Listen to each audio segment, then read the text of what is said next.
n'est pas dans les généralités. Et c'est Edouard de Yahoo. Vous connaissez tous Yahoo, c'est vraiment un pionnier du web. Et maintenant, Yahoo s'est lancé aussi dans le DSP depuis plus d'1 an et demi. Et c'est Edouard qui va mieux vous en parler que moi. Merci Clara pour cette introduction. Bonjour à toutes et à tous. C'est un plaisir de vous avoir aujourd'hui tous ici. Effectivement, donc je me présente, je suis directeur commercial sur la partie agence au sein de Yahoo. Vous allez vous dire, Yahoo, pourquoi ils vont nous parler omnicanalité aujourd'hui? Parce que Yahoo, pour moi, c'est une boîte mail, pour moi, c'est un portail. Et bien tout simplement parce qu'aujourd'hui, depuis un peu plus de 2 ans, on est une boîte de la tech, on est un DSP, comme on l'appelle, c'est-à-dire au même titre que des plateformes que vous pouvez connaître sur le marché comme The Trade Desk ou Xandr. Donc aujourd'hui, on est aussi positionné sur ce marché-là comme une boîte de la tech. Donc ce que je voudrais vous montrer sur cet atelier, c'est pourquoi on parle d'omnicanalité. C'est le mot à la mode en ce moment, omnicanalité par-ci, omnicanalité par-là. Pourquoi c'est arrivé et comment aujourd'hui on peut l'aborder via les nouvelles technologies et via justement ces différentes plateformes. Donc, on va faire simple, on ne va pas faire compliqué. Si vous avez des questions à la fin, évidemment, avec plaisir. Mais l'idée, c'est vraiment de retenir le plus important. Alors, déjà, tout simplement, on parle d'omnicanalité parce qu'en face, on a plusieurs challenges qui arrivent. On fait face à un écosystème qui est fragmenté. Fragmenté en termes d'audience. C'est-à-dire qu'aujourd'hui, vous êtes de plus en plus soumis à différents écrans qui sont connectés ou non. Je prends un exemple, par exemple ce matin, j'ai pris le métro, j'ai vu du DOH, je suis arrivé gare Saint-Lazare, DOH encore, j'ai sorti mon portable, j'ai pu faire du display, aller sur l'équipe, regarder les résultats d'un match de foot et j'ai eu une pub display. J'ai pu ensuite regarder, pourquoi pas, du replay sur de la catch-up, etc., etc. Donc on est soumis de plus en plus à des écrans. Et selon différentes études, on arriverait à une dizaine d'écrans, près d'une dizaine d'écrans en moyenne par jour pour chaque Européen, ce qui est énorme. On n'est plus du tout justement sur un écran. Et on le voit bien, donc qu'on a une multiplicité d'usages également. Donc ça, c'est le premier constat, c'est que l'audience est de plus en plus fragmentée et elle consomme un petit peu partout. Le deuxième, alors excusez-moi, c'est un peu flou. Le deuxième, c'est que vous le voyez ou non, depuis le Covid, vous consommez de plus en plus de digital. C'est-à-dire qu'aujourd'hui, on arrive à près de 8 heures par jour sur les écrans. Oui, 8 heures. Si vous faites un petit calcul, c'est énorme, effectivement. Si vous faites un petit calcul, dans une journée, évidemment, il y a 24 heures. Allez, si vous êtes positif, on va dire que vous dormez 8 heures. Peut-être pas les parents, si je suis optimiste. Mais globalement, il vous reste 8 heures sans écran. Donc 8 heures et ça a augmenté, oui, ça a augmenté depuis le Covid, évidemment, plus 52 minutes. C'est une moyenne, hein, donc je vous invite à regarder les stats qui sont assez drôles sur vos iPhones. Vous pouvez voir le temps d'écran passé. Donc c'est une moyenne, mais voilà, c'est énorme. On est à 7h43 depuis justement cette année et ça continue d'augmenter. Mais l'autre point qui est intéressant, c'est que ce n'est pas les réseaux sociaux qui augmentent, comme on pourrait le croire, c'est qu'aujourd'hui, ce sont tous les nouveaux usages. C'est-à-dire que vous avez les podcasts, vous avez le streaming musical, vous avez évidemment le streaming vidéo, qui peut passer par des plateformes comme Netflix, Disney+, ou même Salto. Vous avez également les consoles qui sont des vrais justement téléconnectés. Vous avez aussi la téléconnectée. Donc aujourd'hui, on le voit, la part en fait des réseaux sociaux dans cette consommation diminue. On est passé de 35% à 33%. Donc on a des nouveaux usages qui augmentent. Donc le premier point, c'est qu'on a un écosystème, on a une audience qui est fragmentée et on a des nouveaux usages qui arrivent. L'autre constat, c'est que nous, marketeurs, annonceurs, agences, on a tous évolué justement pour répondre à ces nouveaux usages parce que on les voit bien, on voit bien qu'ils évoluent, mais on les a adressés de manière un petit peu silotée. Donc on a des budgets différents pour chaque justement canal. Donc un pour l'audio, un pour le display, un par exemple pour le DOH, un pour la CTV qui est liée à la vidéo. Et donc on est à chaque fois sur une approche assez cloisonnée sur l'ensemble de ces canaux.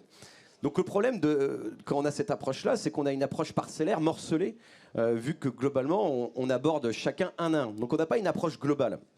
Et quand on a une approche parcellaire, qu'est-ce qui se passe? C'est qu'on perd de l'information, aussi bien sur de la précision, sur de la remontée de données, sur des insights, et le plus important, sur de la performance. Donc globalement, quand on fait cette approche, ça coûte plus cher. Voilà. Et donc, si on doit résumer, on a 3 challenges aujourd'hui sur l'écosystème digital que vous avez, vous, annonceurs, que les agences ont également. C'est une fragmentation des audiences, on l'a vu avec la multiplicité des écrans. 2, une fragmentation de l'inventaire, parce que justement, on a plein de nouveaux leviers qui arrivent, que ça soit DOH, que ça soit audio programmatique, que ça soit justement de la CTV. Et le troisième point qui intéresse quand même beaucoup de gens, qui intéresse, je pense, pas mal de personnes dans la salle, c'est la fragmentation de la mesure. C'est que vu qu'on a des écrans et des usages qui sont complètement différents, c'est très difficile aujourd'hui d'uniformiser tout ça et de remonter tout ça. Donc ça, c'est les 3 challenges. Mais évidemment, dans le digital, ce qui est intéressant, c'est qu'on arrive toujours à trouver des solutions. Et l'évolution technologique permet de répondre justement à ces 3 challenges. Et en fait, c'est ça l'omnicanalité aujourd'hui, c'est de réunir tout ça, de fusionner tout ça et d'éviter d'avoir cette fragmentation. Et comment on le fait ? Via des DSP omnicanal, omnicanaux. Et le premier point à retenir, comment on arrive à y répondre, c'est justement l'ID. Donc c'est un peu le Graal de tout marketeur, comme on dit. On parle beaucoup de cookies, même avant, Kantar effectivement parlait de la fin du cookie. Le point qui est intéressant avec la fin du cookie, c'est que ça nous permet d'accélérer sur tout ce qu'on appelle l'ID. Alors, ID et ID Graph. Alors, globalement, quand vous êtes dans un parcours omnicanal, vous récupérez des données d'un consommateur un peu partout. Donc ça peut être la principale qu'on aime garder, c'est évidemment l'adresse mail. Donc vous avez l'adresse mail, vous avez les ID des devices sur lesquels l'utilisateur navigue. Vous avez plein d'autres données qui peuvent être mobiles, plein de signaux de data sont récoltés. Et donc l'idée d'un ID Graph, c'est un outil en fait qui va réunir tous ces signaux de data, les matcher et pouvoir identifier un profil. Donc on est un peu, évidemment le cookie peut en faire partie, mais on est aussi dans une approche sans cookie ici. Donc c'est ça qui est intéressant, c'est-à-dire que cet outil-là va vous permettre d'identifier une personne. Donc on est vraiment dans ce qu'on appelle, il y a un moment Meta était sur cette stratégie, people-based marketing. Donc on est vraiment dans cette logique-là de pouvoir justement identifier une personne. Et grâce à ça, après, on peut retrouver cet utilisateur sur différents écrans. Donc on va voir que c'est aujourd'hui vraiment l'enjeu et c'est vraiment la clé de voûte de toute approche omnicanal. C'est une approche par l'ID avec un ID Graph. Au sein de Yahoo DSP, si je dois revenir sur notre plateforme, on a notre propre ID Graph évidemment, et il se nourrit essentiellement, en fait, tout simplement, du Yahoo Mail et de la data Yahoo, c'est-à-dire qu'aujourd'hui, le Yahoo Mail, ça représente 250 millions d'utilisateurs dans le monde, donc on a déjà cette base de mails disponibles, et après, globalement, sur tous les ID Graph, vous avez 2 approches qui sont disponibles, une approche qu'on appelle déterministique. Quand c'est déterministique, ça veut dire que vous avez déjà la vraie donnée d'un consommateur. Donc si vous avez son adresse mail, vous savez que si vous avez l'adresse mail Edouard Schmidt, je sais que c'est moi, donc c'est déterministique. Donc je vais pouvoir adresser cette personne sur les autres écrans. Et après, on a ce qu'on appelle probabilistique, c'est-à-dire que quand vous avez toute cette donnée-là, qu'on appelle first party, essentiellement mail, vous pouvez justement utiliser ce qu'on appelle le machine learning et utiliser on va dire cette base de données comme un panel pour retargeter, toucher des personnes qui auront des comportements similaires sur les autres écrans. Donc aujourd'hui, l'ID est la clé en termes d'approche puisqu'il permet d'adresser un consommateur sur les différents écrans. L'enjeu aujourd'hui qu'on a tous sur l'ID, c'est d'avoir assez de volume, évidemment, puisqu'on se base essentiellement sur l'adresse mail. C'est pour ça qu'on a plusieurs initiatives de pas mal d'acteurs. Et l'enjeu, on verra, peut-être qu'on en parlera avec Clara dans les questions, ça sera effectivement l'interopérabilité entre les ID pour avoir le plus d'ID possible. Voilà. Le deuxième point, c'est une fois qu'on a cet ID, il faut trouver une plateforme sur laquelle vous pouvez activer l'ensemble des inventaires. Pourquoi ? Tout simplement déjà parce que c'est plus simple, vous pouvez mieux optimiser vos campagnes, et 2, en activant l'ensemble des inventaires, vous pouvez faire des séquençages. Donc c'est ça qui est intéressant, c'est-à-dire que vous pouvez appliquer une logique funnel que vous avez en tout bon marketeur sur une campagne média. Donc vous pouvez commencer par exemple, on voit le petit tipster à casquette sur les différentes images. Vous pouvez commencer par exemple sur une approche audio programmatique, en allant sur du Spotify, du Deezer ou des radios connectées. Vous pouvez retargeter cet auditeur ensuite, il y a une faute effectivement, désolé, sur de l'in-stream vidéo. Si les viewers, vous pouvez ensuite le retargeter sur du display et terminer, pourquoi pas, sur du mobile. Donc aujourd'hui, les plateformes DSP omnicanal permettent ce genre d'orchestration.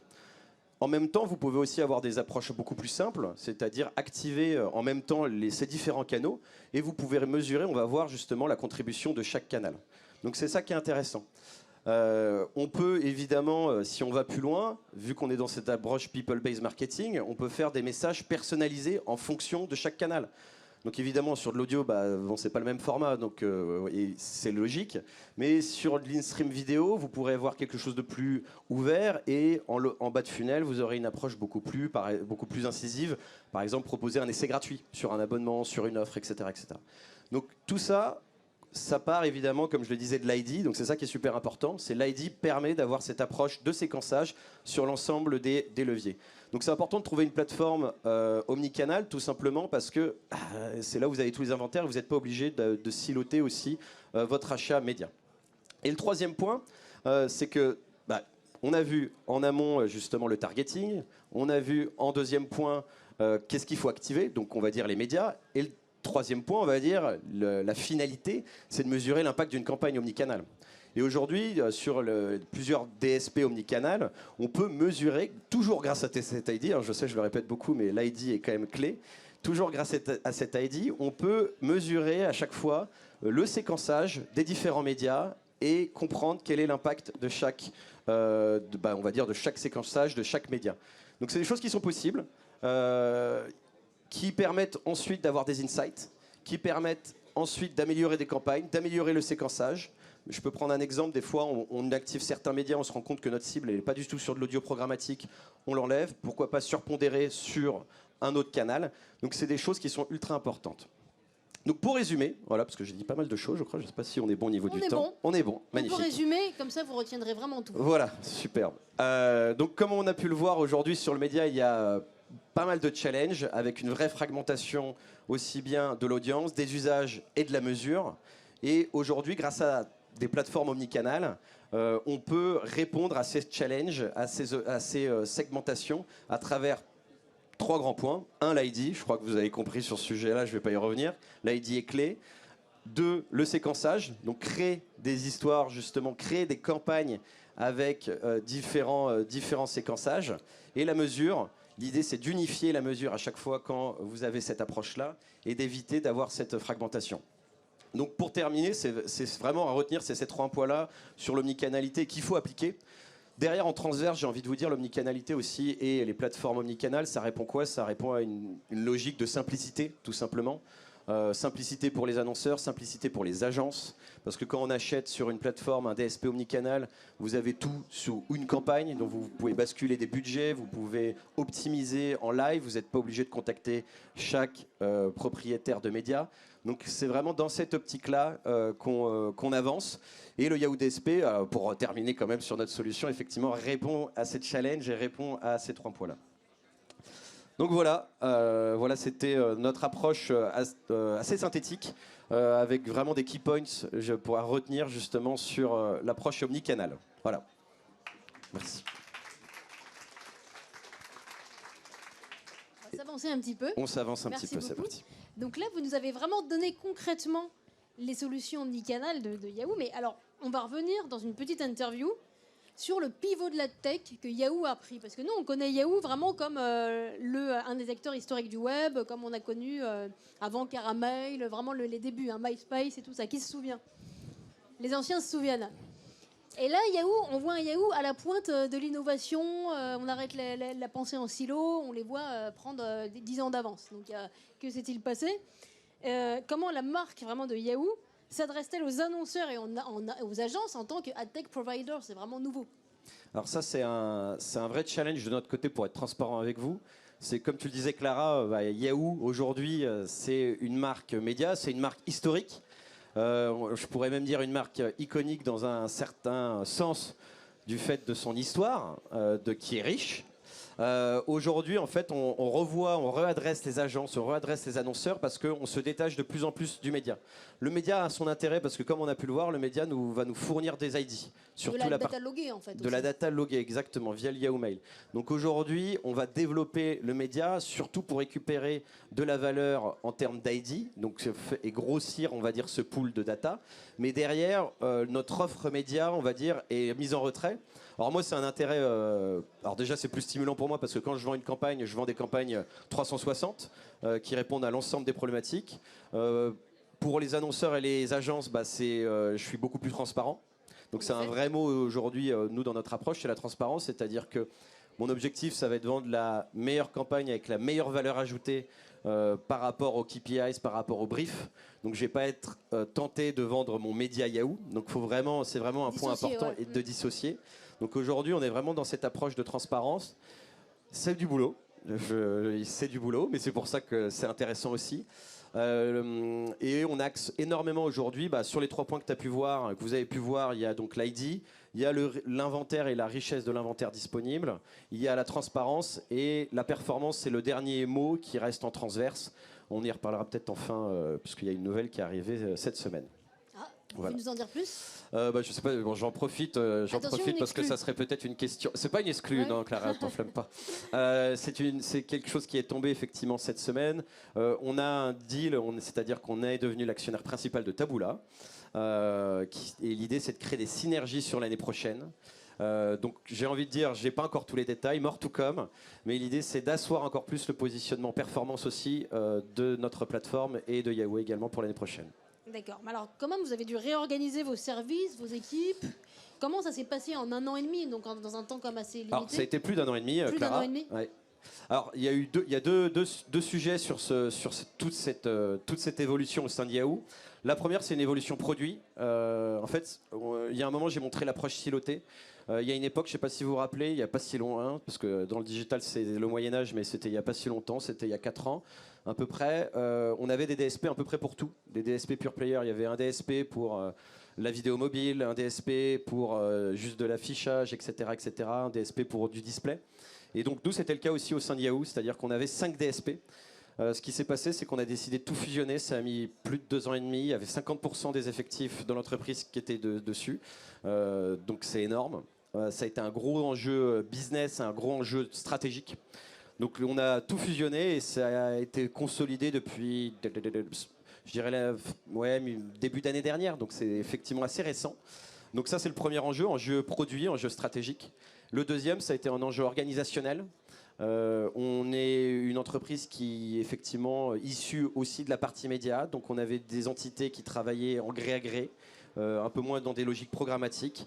On a tout fusionné, on a complètement enlevé les barrières. Et l'idée aujourd'hui, c'est qu'une équipe qui travaille aussi bien en gré à gré avec des agences, avec des agences ou des annonceurs, peu importe, elle travaille via le DSP. Donc on a tout fusionné. C'est le message que vous faites passer. Aujourd'hui, l'idée c'est de la. Je me répète, mais aujourd'hui l'idée c'est de la simplicité. Simplicité dans l'organisation, simplicité dans les contacts que vous avez, simplicité dans le produit. Voilà. Et c'est vrai que cette notion de simplicité est aussi reliée avec celle de sobriété dont on a beaucoup parlé depuis ce matin. Et une dernière question, quels sont maintenant les challenges de Yahoo DSP pour, on va dire à court terme et à moyen terme? Les challenges, ils sont nombreux déjà. Il y a un challenge, on va dire, assez business qui est monté en puissance effectivement de notre plateforme, tout par rapport à l'enjeu média et à tech. Le deuxième enjeu, c'est effectivement accélérer sur l'omnicanalité, montrer l'intérêt de l'omnicanalité. Comme vous avez fait là. Comme on a fait là, voilà, j'espère que ça sera utile. L'idée, c'est de montrer aux annonceurs, aux agences qu'il faut essayer d'avoir la vision la plus globale possible, même en termes d'organisation, parce qu'on est toujours tenté d'avoir encore cette approche silotée. Donc ça, c'est aussi le deuxième enjeu, prêcher effectivement cette parole-là. Le troisième, c'est développer toujours des features pour satisfaire la performance. Le deal, effectivement, c'est ce qui est arrivé avec Taboola, en fait partie, donc qui va s'accélérer. On a des nouvelles features où on va onboarder, alors je vous ai épargné les détails, mais on va onboarder directement Google Analytics sur notre DSP, avec la version GA4 qui arrive cet été. Donc il y a pas mal de choses qui vont être utiles pour les agences et les annonceurs. Donc là, il y a un enjeu d'innovation aussi. Enjeu d'innovation, exactement, et enjeu d'innovation aussi sur les inventaires. Puisqu'on demande ça, on sait très bien que Netflix arrive là en fin d'année, notamment sur Xandr. Il y aura ce sujet-là aussi l'année prochaine sur la partie effectivement Yahoo DSP. Quels inventaires amener, quels inventaires innovants qui vont contribuer justement à ce côté omnicanal.